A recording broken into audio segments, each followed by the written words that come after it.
Star hero సినిమాల లెక్కలే కాదు, ఆ సినిమాల బిజినెస్లు కూడా కోట్లలో జరుగుతుంటాయి. అందుకే తమ రెమ్యూనరేషన్ల విషయంలో నో కాంప్రమైజ్ అన్నట్టే ఉంటారు star heroes. Kollywood star hero Vijay Thalapathy కూడా ఎప్పటినుంచో ఇదే రూల్ ని ఫాలో అవుతున్నారు. కానీ తాజాగా ఆ రూల్ కి మరింతగా వెయిట్ చేశాడట ఈ హీరో.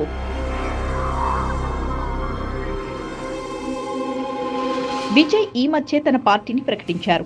2026 అసెంబ్లీ ఎన్నికల్ని టార్గెట్ చేస్తున్నారు. ఈ క్రమంలోనే తాను ఇంకా ఒక్క సినిమా మాత్రమే చేస్తానని చెప్పారు విజయ్. అందుకే ఆయన లాస్ట్ మూవీకి డిమాండ్ మామూలుగా లేదు.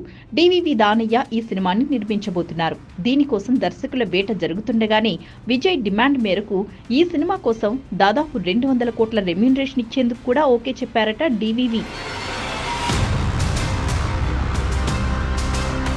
అయితే ఈ న్యూస్ అటు కోలీవుడ్తో పాటు టాలీవుడ్లోనూ హాట్ టాపిక్గా మారింది.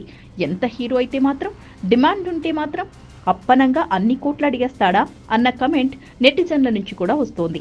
అంతేకాదు ఈ న్యూస్ ఇప్పుడు ట్రోలర్స్కి ఫీడ్లా మారుతోంది.